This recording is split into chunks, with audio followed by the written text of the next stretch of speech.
Olá, eu sou a Angel. Sejam bem-vindos a esse canal de cortes, variedades, casos criminais, novidades, curiosidades, mitologias, história e crenças de um povo, casos sobre ETs alienígenas, entre muitas outras coisas. Antes peço que você se inscreva no canal, deixe o seu gostei e compartilhe esse conteúdo com mais pessoas que gostem do mesmo. E se você gostar, quando terminar o vídeo, ative as notificações e assim você receberá o conteúdo do canal desta que vos fala cada vez que ele subir na plataforma do YouTube. Lembrando que esse é um canal eclético, cada dia é um assunto diferente. E hoje é dia do Domingo com o Drácula, lendo a obra Drácula de Bram Stoker. Pegue a pipoca, o refrigerante, o suco, sente-se acomodadamente no sofá. Feche os olhos e vamos viajar por mais um capítulo dessa história.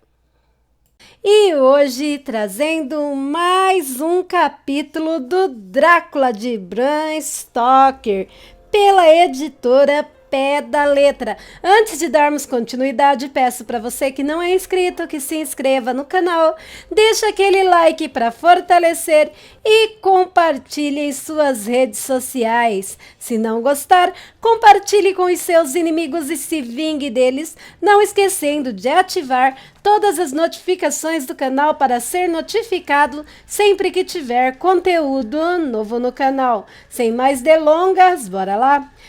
Capítulo 7. Recorte do jornal The Daily Grind. 8 de agosto, colado no diário de Mina Murray. De um correspondente, o Abe. Uma das maiores e mais repentinas tempestades já registradas acabou de atingir a região, com os resultados que são ao mesmo tempo estranhos e únicos. O tempo estivera um tanto quanto opressivo, mas não de forma incomum para o mês de agosto. A noite de sábado esteve tão límpida quanto possível, e o grande número de turistas saiu ontem para visitar o bosque de Mulgrave, a baía de Robin Hood, o moinho de Reg, Runswick, Sands e fazer todo tipo de passeio nos arredores de Wybe. As embarcações... Antes de continuar, gente, desculpe se a minha pronúncia não sai legal. É que eu não manjo muito de inglês, tá? Retomando, as embarcações a vapor Emma e Scarborough navegaram costa acima e abaixo, e houve uma quantidade incomum de viagens de um dia saindo e chegando de Wybe. O dia esteve incomumente bonito, até a tarde, quando alguns dos fofoqueiros que frequentam o cemitério de Heathcliff e daquele ponto alto observavam a grande parte do mar visível, ao norte e ao leste, chamaram a atenção de todos para a repentina aparição de nuvens cirros bem altas no céu, na direção noroeste. O vento estava, na ocasião, soprando do sudeste, ao grau ameno, chamado no linguajar barômetro de número 2, brisa suave. A guarda costeira, de prontidão, fez seu relato imediatamente, e um velho pescador, que por mais de meio século tem observado os sinais do tempo em Heathcliff, previu de maneira enfática a chegada de uma tempestade repentina. A aproximação do pôr do sol estava tão bela, tão magnífica em suas massas de nuvens de cores esplêndidas, que uma verdadeira assembleia reunida na trilha do penhasco, perto do velho cemitério, para apreciar a sua beleza. Antes do sol mergulhar para baixo da massa preta de Catlins, que se erguia impávida à frente do céu do oeste, seu caminho descendente foi marcado por uma miríade de nuvens de rodas, as cores típicas do acaso: roxa, rosa, verde, violeta e todas as nuances do ouro.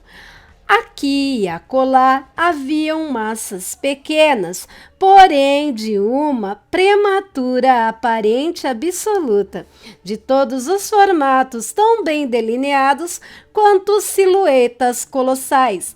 Os pintores não deixavam passar a experiência e, sem dúvida, alguns dos retratos do prelúdio à grande tempestade agraciarão as paredes da Academia Real do Instituto Real de Artes no próximo mês de maio. Mas de um capitão se decidiu que naquele exato momento que sua catraia, ou que seu caique, como chamam as diferentes classes de embarcação, ficariam no porto até a tempestade passar. Aqui onde está caique, está escrito caique, gente, mesmo. Será que não seria caiaque? Bom, enfim. Até a tempestade passar. Peraí aqui, né? Desculpe o barulho externo, gente. É que tá tendo um churrasco no vizinho e aí sabe como é que é, né? Então me perdoem, tá bom? É que não tem como. Esperei o máximo, mas o povo tá empolgado. O vento parou de soprar totalmente durante a noite, e à meia-noite havia uma calmaria absoluta, um calor opressivo e uma intensidade generalizada que, durante a aproximação dos trovões, afeta as pessoas de natureza sensível. Havia apenas algumas luzes no mar, pois até mesmo as embarcações costeiras a vapor, que geralmente navegam pegadas a costas, permaneceram mar adentro, e havia somente uns poucos barcos de pesca à vista. A única vela perceptível era de uma escuna estrangeira, com todas as velas posicionadas, que parecia ir em direção a oeste. A imprudência ou ignorância de seus oficiais foi um tema prolífico de comentários, enquanto ela permanecia à vista, e esforços foram feitos para sinalizar a ela que reduzisse a quantidade de velas na face do perigo. Antes da noite cair, ela foi vista com as velas balançando ocasionalmente enquanto rolava gentilmente sobre as ondulações do mar, tão ansiosa quanto uma embarcação pintada em um oceano pintado. Logo antes das 10 horas, o ar parado se tornou bastante opressivo, e o silêncio era tamanho que o balir de uma ovelha à distância ou o latido de um cachorro na cidade eram ouvidos perfeitamente, e a banda no cais, com a sua animada área francesa, era como uma nota dissonante da grande harmonia do silêncio da natureza. Um pouco depois da meia-noite, um estranho som veio do mar, e o ar começou a carregar um rugido estranho, baixo e oco. Então, sem aviso, a tempestade irrompeu com uma rapidez que naquele momento parecia incrível, e mesmo depois é impossível de imaginar.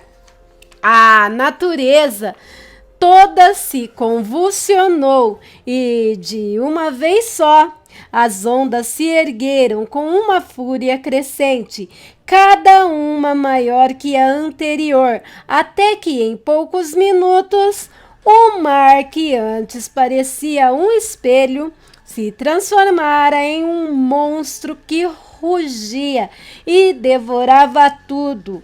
Ondas de cristais brancas quebravam loucamente sobre as areias planas e subiam nas encostas íngremes. Outras batiam nas docas e, com a sua espuma, carregavam as lanternas dos faróis que se erguiam, das extremidades de cada mole do porto de Uaibei. O vento rugia como trovão e soprava com tamanha força que era difícil até mesmo para homens fortes se manterem em pé ou se agarrar com firmeza aos pilares de ferro. Foi considerado necessário evacuar o grupo de observadores de todos os moles, senão as fatalidades daquela noite teriam sido inúmeras vezes maiores.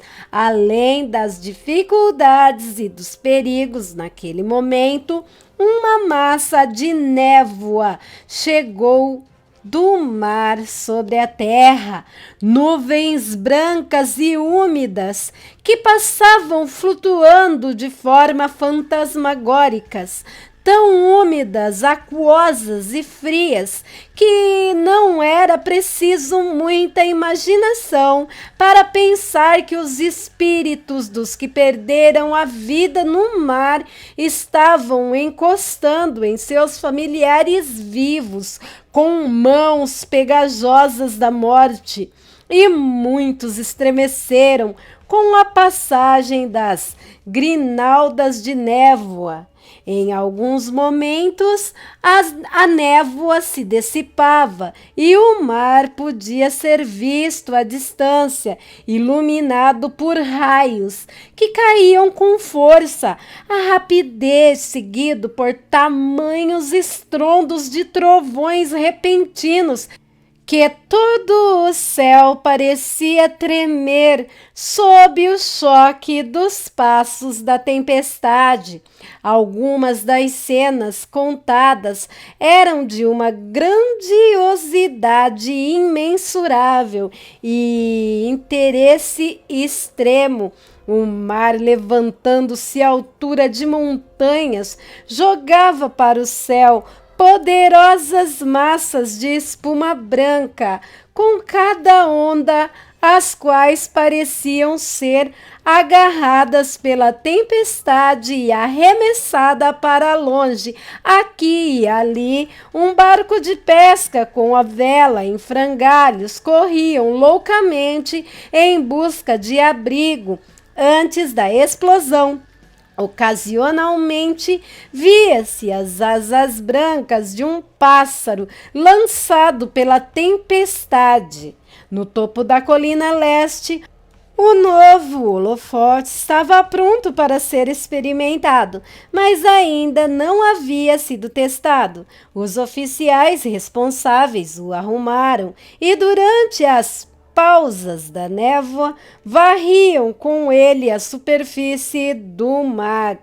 Uma ou duas vezes ele foi de grande serventia, como quando um barco de pesca, com a sua amurada debaixo d'água, conseguiu entrar no porto, sendo guiado pela luz, evitando o perigo de se chocar contra os moles. Quando cada barco alcançava a segurança do porto, gritos de alegria vinham da massa de pessoas em terra, que pareciam, por um momento, cortar a tormenta até serem carregados por seu ímpeto. O holofote logo descobriu a certa distância uma escuna com todas as velas abertas, aparentemente a mesma embarcação que fora avistada mais cedo.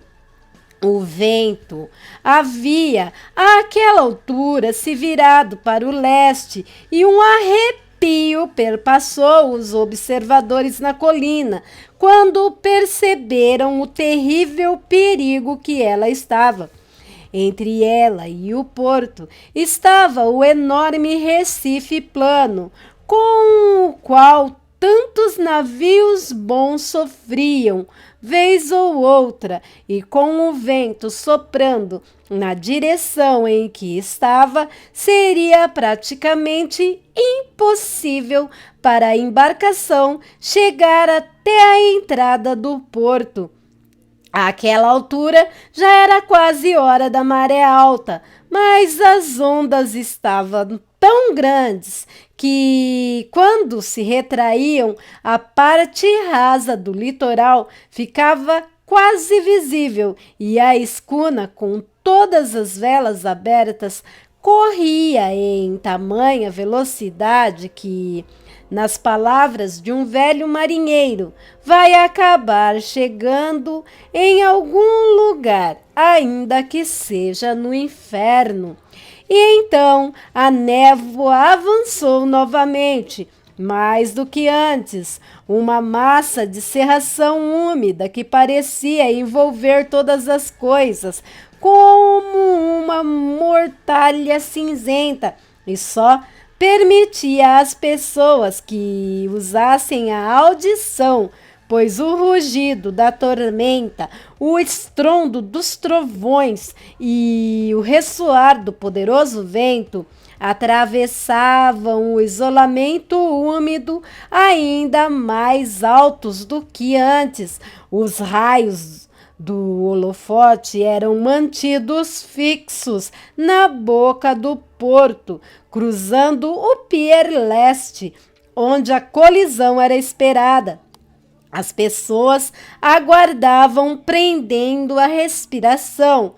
O vento mudou repentinamente para o nordeste e os restos da névoa se dissipara com a rajada. E então, mirabile dicto, entre os molhos, saltando de onda em onda, enquanto avançava em velocidade total, a estranha escuna chegou antes da tormenta, com todas as velas abertas, e alcançou a segurança do porto. O holofote a seguiu e um estremecimento ocorreu por todos os que a viram, pois preso ao leme estava um cadáver de cabeça caída, balançando horrivelmente de um lado para o outro, conforme os movimentos do navio.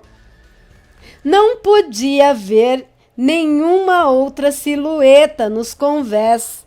Todos tiveram um grande choque ao perceber que o navio, como se por um milagre, encontrara o porto sem direção, exceto pela mão de um morto. Eita, prosseguindo. Entretanto, tudo aconteceu mais rapidamente do que o tempo que leva para escrever essas palavras. A escuna não pausou, e sim, atravessando o porto com rapidez, lançou-se sobre o acúmulo de areia e cascalho, criado por muitas marés e muitas tempestades, no canto sudeste do Mole, quase que se projeta abaixo da colina leste, conhecido localmente como o Mole da Colina, Tate. Houve, é claro, uma colisão considerável quanto à embarcação, quando ela subiu no monte de areia.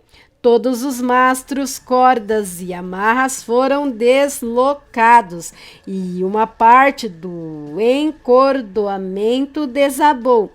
Porém, o mais estranho foi que, no instante em que a embarcação encostou no litoral, um cão imenso saiu para o convés, como se expelido pela batida, e, correndo para a frente, pulou da proa para a areia, dirigindo-se em linha reta para a colina íngreme, onde o cemitério se projeta sobre a estrada que leva para o Molhe Leste, de forma tão inclinada que uma parte dos túmulos Truftians ou Trungstones, como são chamados no vernáculo de Waibei, pendem sobre o ponto de onde a colina que os sustenta desabara e desaparecendo na escuridão, que parecia se intensificar além do alcance do holofote. Aconteceu de não haver ninguém no pier da colina Tate naquele momento, já que todos cujas casas são próximas de lá estavam na cama ou na parte mais alta da colina. Assim, o guarda-costeiro de prontidão do lado leste do porto, que imediatamente correu para o pequeno pier, foi o primeiro a subir a bordo. Os homens que manejavam o holofote, após vasculharem a entrada do porto, sem ver nada, viraram a luz sobre os destroços e a mantiveram ali. O guarda correu para a popa e, quando chegou ao leme, debruçou-se sobre ele para examiná-lo e recuou imediatamente, como se estivesse sob o jugo de uma emoção repentina. Isso pareceu despertar curiosidade geral de uma quantidade bastante grande de pessoas e começou a correr. É um caminho longo, contornar a colina oeste pela ponte Pencil até chegar ao pier da colina Tate, mas seu correspondente é bastante bom em corrida. Chegou bem antes da multidão. Quando cheguei, contudo, encontrei uma multidão já reunida no pier, que a guarda costeira e a polícia impediram de subir a bordo pela cortesia do chefe dos barqueiros. Consegui, na qualidade de correspondente, permissão para subir ao convés e fiz parte de um pequeno grupo que viu o marinheiro morto enquanto ainda estava amarrado ao leme. Não era de se admirar o fato de o guarda ter ficado surpreso ou até mesmo impressionado, pois não é sempre que se pode ver tal coisa. O homem estava simplesmente amarrado pelas mãos e uma sobre a outra a um dos eixos do leme. Entre a mão que estava por baixo e a madeira havia um crucifixo com as contas ao redor de seu pulso e do leme, contudo, preso por cordas. Pode ser que o pobre homem estivesse sentado antes, mas o balanço e as batidas das velas haviam passado pelo timão e o arrastado de um lado para o outro, de modo que as cordas que o amarravam cortaram sua carne até os ossos. O exato estado das coisas foi registrado e um médico, o Dr. J.M. Caffen, de East Eliot Place, número 33, que chegou logo depois de mim, declarou após o exame que o homem devia estar morto há pelo menos 2 dias. Em seu bolso havia uma garrafa cuidadosamente tampada, vazia, senão por um pequeno rolo de papel, que mostrou-se um adendo ao diário de bordo. O guarda-costeiro disse que o homem deve ter amarrado as próprias mãos, fazendo os nós com os dentes. O fato de o guarda-costeiro ter sido o primeiro a bordo pôde resolver algumas complicações futuras, com o tribunal do almirantado, pois guardas costeiros não podem reivindicar os destroços que são de direito do primeiro civil que entra em uma embarcação abandonada. Entretanto, as línguas do mundo jurídico já estão em movimento e um jovem estudante de direito está declarando em voz alta que os direitos do proprietário já foram completamente sacrificados, com a sua propriedade sendo detida em violação aos estatutos de transferência de posse, visto que o leme com o emblema, se não prova da posse delegada, está nas mãos de um morto. Desnecessário dizer que o capitão morto foi reverentemente retirado do lugar, onde ficou de guarda de forma honrada até a morte.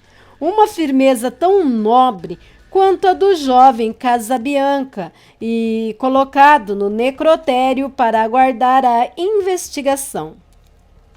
A tempestade repentina já está passando e a sua ferocidade diminuindo. As multidões estão se espalhando rumo às suas casas e o céu começa a se avermelhar sobre os campos de Yorkshire. Enviarei a tempo da próxima edição mais detalhes sobre os destroços do navio que encontrou o caminho tão milagrosamente até o porto em meio à tempestade. Whitby, 9 de agosto, a continuação da estranha chegada da embarcação abandonada durante a tempestade ontem à noite é quase que mais surpreendente do que a própria. Descobriu-se que a escuna é Rússia, de Varna, e se chama Demeter. Seu lastro é quase todo composto por areia, com apenas uma pequena quantidade de carga, várias caixas de madeira enorme, cheias de mofo. Esta carga foi consignada a um advogado de Whitby, o senhor S.F. Billington, de The Crescent número 7, que subiu a bordo hoje de manhã e tomou posse formal dos produtos a ele consignados, desculpem. O cônsul da Rússia, também atuando em nome do fretador, tomou posse formal do navio e pagou todos os impostos portuários e etc. Aqui só se fala dessa estranha coincidência. Os oficiais da junta comercial certificaram-se de que todos os regulamentos em existência fossem cumpridos fielmente. Como o interesse pelo assunto se esgotará rapidamente, então, evidentemente determinados a não deixar motivos para reclamações futuras, houve muitos interesses na região pelo cão que aterrissou quando o navio bateu, e diversos membros da Sociedade Protetora dos Animais, que é muito forte em Whitby, tentaram se aproximar do animal. Para a decepção de todos, contudo, ele não foi encontrado. Parece ter desaparecido da cidade por completo. Pode ser que estava assustado e foi para os charcos, onde ainda está se escondendo por medo. Alguns encaram tal possibilidade com temor, caso ele se torne um perigo mais para frente, pois é evidentemente uma criatura feroz. Hoje cedo, um grande cão, um mastim mestiço que pertence a um mercador de carvão que mora perto do pier da colina Tate, foi encontrado morto na rua, em frente ao pátio do seu dono, estivera brigando e claramente tivera um oponente selvagem, pois sua garganta fora arrancada e sua barriga cortada por algo, como uma garra selvagem. Mais tarde, graças à gentileza do inspetor da junta comercial, obtive permissão para examinar o diário de bordo do Deméter, que estava em ordem até 3 dias atrás, mas não continha nada de especial interesse, exceto relatos de homens desaparecidos. O mais interessante, contudo, diz respeito ao papel encontrado na garrafa, que hoje foi apresentado no inquérito, e nunca tive a sorte de me deparar com uma narrativa mais estranha do que a que se desenrola entre eles dois. Visto que não há motivo para esconder, foi-me permitido usá-los e assim envio um escrito omitindo apenas detalhes técnicos de navegação e excesso de carga, que parece que o capitão foi acometido por algum tipo de obsessão antes de chegar ao mar aberto, e que isso tenha se desenvolvido persistentemente durante a viagem.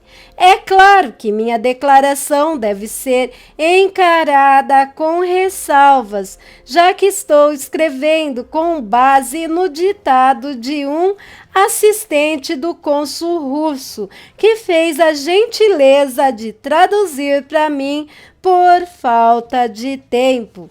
Diário de bordo do Deméter, de Varna para Whitby.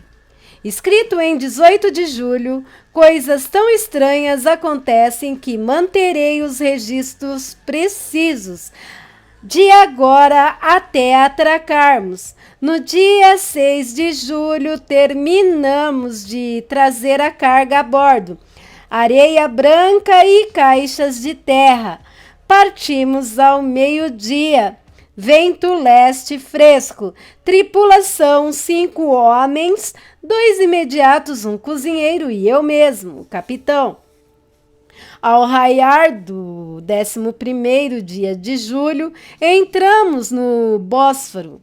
Oficiais de alfândega turcos vieram a bordo Black Sea.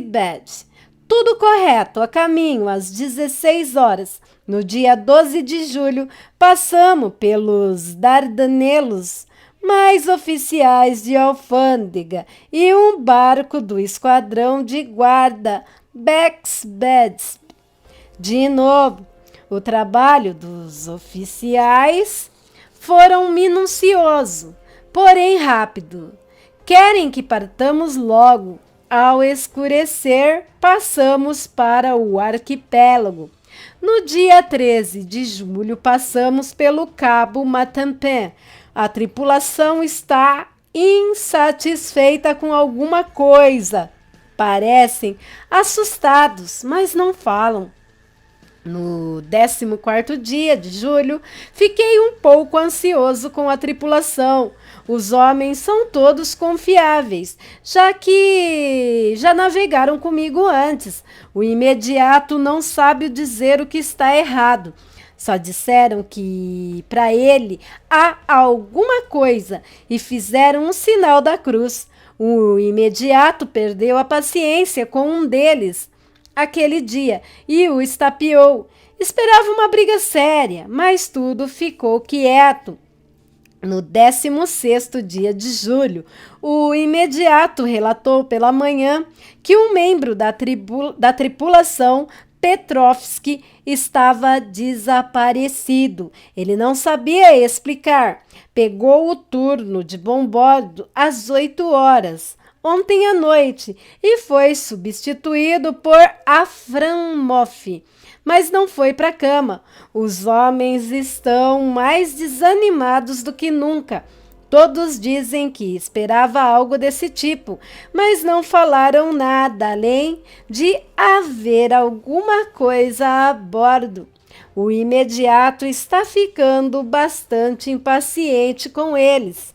Teme que surja algum problema.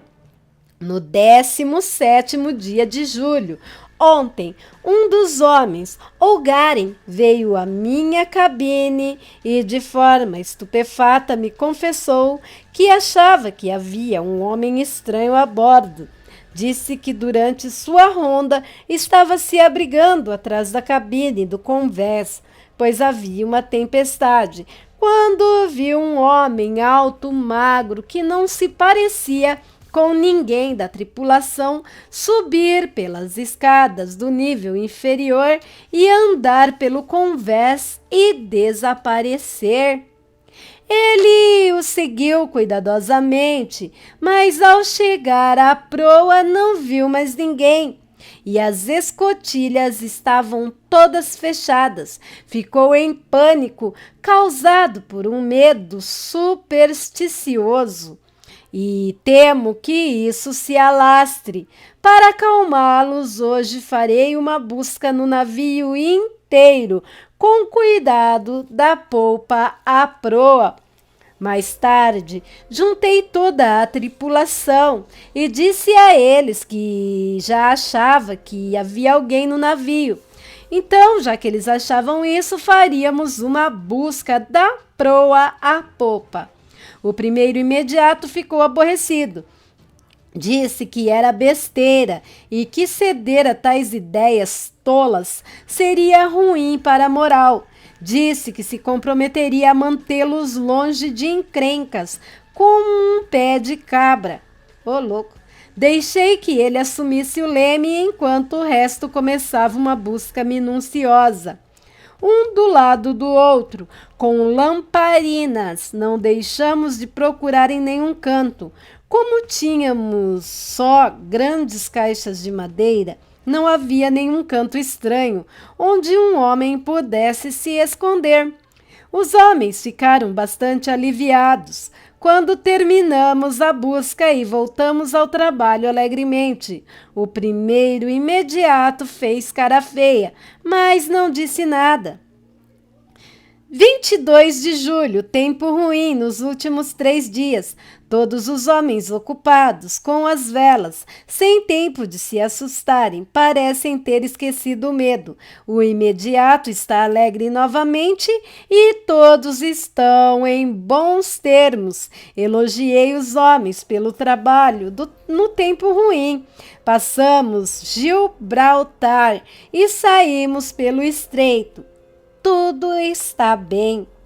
Dia 24 de julho. Parece haver alguma maldição sobre esse navio. Já com um homem a menos, entramos na Baía de Biscaia com um tempo horrível pela frente.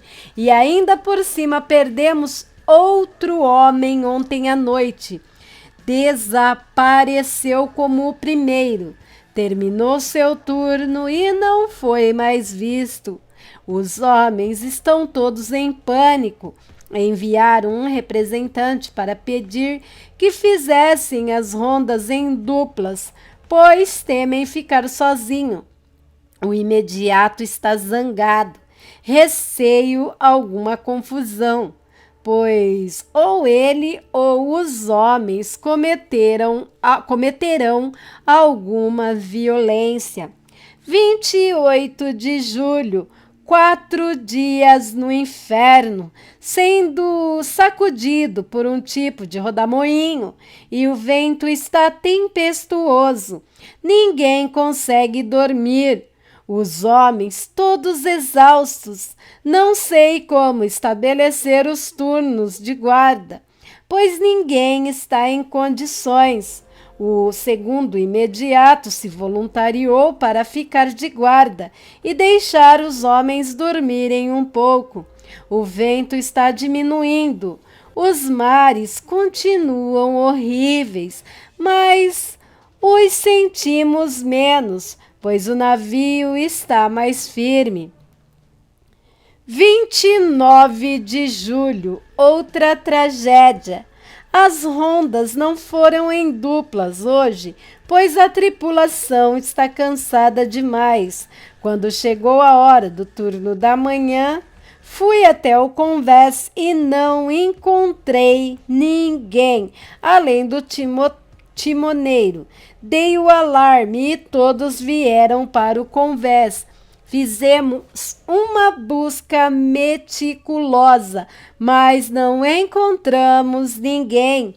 Agora estamos sem o segundo imediato e a tripulação está em pânico. O imediato e eu concordamos em andarmos armados de hoje em diante e esperar algum sinal da causa. 30 de julho, noite passada. Nos alegramos, pois estamos chegando na Inglaterra. O tempo está bom, todas as velas estão abertas. Fui para a cama exausto, dormi profundamente. Fui acordado pelo imediato me dizendo que o homem que estava de guarda e o timoneiro estão desaparecidos. Só sobramos eu mesmo, o imediato e 2 homens para lidar com o navio. 1º de agosto, 2 dias de neblina e não avistamos nenhuma vela. Esperara que quando estivéssemos no Canal da Mancha, conseguíssemos mandar um sinal de socorro ou aportar em algum lugar. Sem mão de obra para manejar as velas, temos que correr antes do vento. Não ousamos baixá-las, pois não conseguiríamos levantá-las de novo. Parecemos estar à deriva, em direção a alguma terrível perdição. O imediato agora está mais desmoralizado do que os outros homens. Sua natureza mais forte parece ter trabalhado para dentro, contra ele próprio. Os homens já passaram do estado de medo, trabalhando impassível e pacientemente, convencidos do pior. Eles são russos e ele romeno. 2 de agosto, meia-noite. Acordei de alguns minutos de sono ao ouvir um grito. Aparentemente fora da minha escotilha. Não consegui ver nada na névoa. Corri para o convés e trombei com o imediato. Ele me disse que ouviu um grito e correu, mas não havia sinal do homem que estava na guarda, mas mais um que se foi. Senhor, nos ajude. O imediato diz que já devemos ter passado do estreito de Dover, pois em um momento que a névoa se dissipou, ele viu North Foreland. Logo quando ouviu o homem gritar, se for verdade, agora estamos no Mar do Norte e só Deus pode nos guiar em meio à cerração que parece se mover junto conosco e Deus parece ter nos desertado. 3 de agosto, à meia-noite, fui substituir o homem que estava ao leme e quando lá cheguei, não vi ninguém. O vento estava estável e, já que corríamos à sua frente, não havia desvios. Não ousei abandonar o leme, de modo que gritei para chamar o imediato. Após alguns segundos, ele apareceu correndo do convés de pijama. Parecia deslocado e exausto e tive muito receio de que perdera a cabeça. Aproximou-se de mim e sussurrou com a voz rouca, sua boca perto da minha orelha, como se temesse que o próprio ar pudesse ouvir. Está aqui agora. Agora eu sei. Durante a ronda ontem, vi a criatura como um homem, alta e magra, pálida como a morte. Estava na proa, olhando para fora. Aproximei-me, sorrateiro, por trás da criatura e a esfaqueei, mas a minha faca passou direto por ela, como se só houvesse o vazio. Enquanto falava, pegou a sua faca e braniu com selvageria no ar. Então prosseguiu: mas a criatura está aqui, e a encontrarei. Está no compartimento de carga, talvez em uma daquelas caixas. As desatarracharei uma por uma para ver. Você cuida do leme. E com um olhar de aviso e o dedo nos lábios, desceu. Um vento cortante estava aumentando e eu não podia abandonar o leme. O vi sair para o convés novamente com uma caixa de ferramenta e uma lamparina e descer pela escadaria da frente. Está louco, absoluta e completamente doido, e não adiantará fazer nada para impedi-lo. Ele não poderá fazer mal àquelas caixas grandes. Foram faturadas como argila e abri-las seria uma coisa mais inofensiva do que ele pode fazer. Deste modo, aqui permaneço cuidando do leme e escrevendo essas anotações. Só posso crer em Deus e esperar a névoa passar. Então, se não conseguir me dirigir a nenhum porto com o vento como está, cortarei as velas e esperarei, sinalizando por ajuda. Está quase tudo terminado. Justo quando estava começando a esperar que o imediato voltaria mais calmo, pois ouvi batendo em alguma coisa no compartimento de carga. E o trabalho faria bem a ele. Um grito de surpresa repentino subiu pela escadaria e fez o meu sangue gelar. Ele subiu para o convés como um tiro, um louco delirante com os olhos girando e a face contorcida pelo medo. Salve-me, salve-me, gritou, então olhou ao redor para a manta criada pela serração. Seu horror se transformou em desespero e com uma voz estável disse: é melhor vir também, capitão, antes que seja tarde demais. Ele está lá. Agora conheço o segredo. O mar me salvará dele. E é só isso que nos resta. Antes que eu pudesse dizer uma palavra ou me mexer para agarrá-lo, ele pulou sobre a amurada e se jogou deliberadamente no mar. Suponho que agora eu também conheço o segredo. Foi este louco que se livrou dos homens, um por um, e agora os seguiu. Que Deus me ajude. Como vou explicar todos esses horrores quando chegar ao porto? Quando chegar ao porto. Será que isso acontecerá? 4 de agosto, continua a neblina, que a luz do sol não penetra. Sei que o sol nasceu, pois sou marinheiro. Mas só por isso não ousei descer, não ousei abandonar o timão. Então aqui fiquei a noite inteira e na escuridão da noite vi a criatura, ele. Que Deus me perdoe, mas o imediato fez a coisa certa ao pular do navio. Foi melhor morrer como um homem. Ninguém pode fazer objeção de morrer como um marinheiro nas águas azuis. Mas sou o capitão. Não devo abandonar meu navio. Porém, enganarei esse demônio ou monstro, pois amarrarei minhas mãos ao leme. Quando as minhas forças começarem a se esvair, junto com elas amarrarei aquilo que ele, a criatura, não ousa tocar. Então, aconteça o que acontecer, salvarei a minha alma e minha honra de capitão. Estou ficando mais fraco e a noite está chegando. Se ele conseguir olhar nos meus olhos novamente, não posso ter tempo de agir.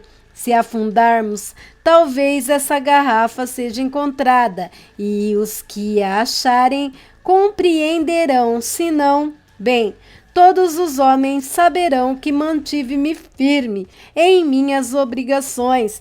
Que Deus e a Virgem Maria e os santos ajudem uma pobre alma ignorante tentando cumprir o seu dever. É claro que o veredito ficou em aberto. Não há provas para serem produzidas, e se o próprio homem cometeu os assassinatos ou não, ninguém sabe dizer. O povo daqui é quase unânime em pensar que o capitão é simplesmente um herói e receberá um enterro público. Já foi acordado que seu corpo será levado por uma procissão de barcos ao rio Esk, acima por um trecho, e depois trazido de volta para o pier da colina Tate, subindo a escadaria da abadia, pois será enterrado no cemitério do morro. Os proprietários de mais de 100 barcos já deram seus nomes para a lista dos que querem segui-lo até o túmulo. Nenhum rastro do enorme cão foi encontrado, o que causou muita tristeza, pois com a opinião pública do jeito que está, creio que ele seria adotado pela cidade. Amanhã será o enterro, e assim terminará mais este mistério do mar. Diário de Mina Murray. 8 de agosto. Lucy esteve bastante irrequieta a noite toda e eu tampouco consegui dormir. A tempestade foi medonha e, quando ressoava entre as chaminés, me fez estremecer. Quando chegava, uma rajada de vento parecia uma arma sendo disparada ao longe. Estranhamente, Lucy não acordou, mas levantou 2 vezes e se vestiu. Felizmente acordei a tempo e em ambas as ocasiões consegui despi-la sem acordá-la, levando-a de volta para a cama. É algo muito estranho esse sonambulismo, pois assim que a vontade dela é contrariada de alguma forma física, sua intenção, se é que há alguma, desaparece e ela se submete quase que exatamente a rotina de sua vida. De manhã cedo levantamos e descemos até o porto para ver se alguma coisa havia ocorrido durante a noite. Havia poucas pessoas por lá, apesar do sol estar brilhando e o ar límpido e fresco. As grandes ondas assustadoras que pareciam escuras por conta da espuma que as encimava como neve forçavam passagem através da estreita entrada do porto, como um valentão passando por uma multidão. De algum modo, fiquei contente por Jonathan não ter estado no mar na noite passada, e sim em terra. Mas, ele está no mar ou em terra? Onde está ele e como está? Estou ficando tremendamente ansiosa em relação a ele. Se ao menos soubesse o que fazer e pudesse fazer algo. 10 de agosto, o enterro do pobre capitão. Hoje foi bastante comovente. Parecia que todos os barcos do porto estavam lá. E o caixão carregado por capitães o caminho todo, desde o pier da colina Hill até o cemitério. Lucy veio comigo e chegamos cedo ao nosso velho banco, enquanto o cortejo de barcos subia o rio em direção ao viaduto e descia novamente. Tínhamos uma ótima vista e enxergávamos a procissão de quase que o caminho todo. O pobre homem foi enterrado bem perto do nosso banco, de modo que ficamos de pé sobre ele quando chegou a hora e assistimos tudo. A pobre Lucy parecia estar bastante abalada. Ficou irrequieta e nervosa o tempo todo e não pude deixar de pensar que seus sonhos durante a noite a estão afetando. Em um aspecto, ela está bem estranha. Não admite para mim que há motivos para sua inquietude.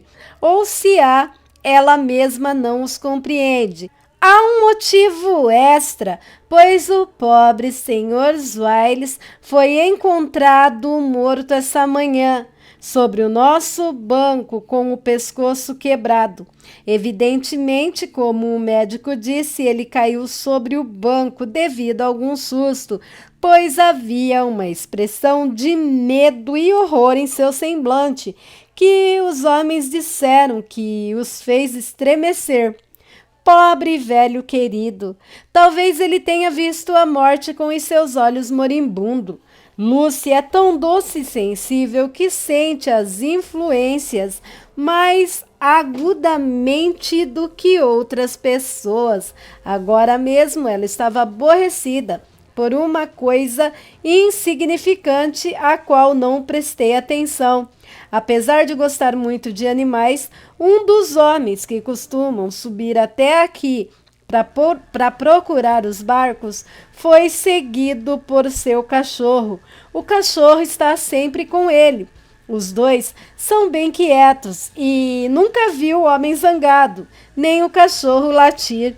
Durante o enterro, o cachorro se recusava a ir até seu dono, que estava no banco conosco, mantendo-se a alguns metros de distância, latindo e uivando. Seu dono lhe falava gentilmente e depois rispidamente, e então com raiva. Porém, ele não vinha, nem parava de fazer barulho. Estava tomado por alguma fúria, com os olhos selvagens e todos os pelos iriçados, como a cauda de um gato pronto para a briga. Finalmente o homem ficou irritado. Levantou-se e chutou o cachorro, pegando-o pela nuca e arrastando-o e jogando-o sobre o túmulo onde fica o banco. No momento em que encostou na pedra, o pobrezinho ficou em silêncio e pôs-se a tremer.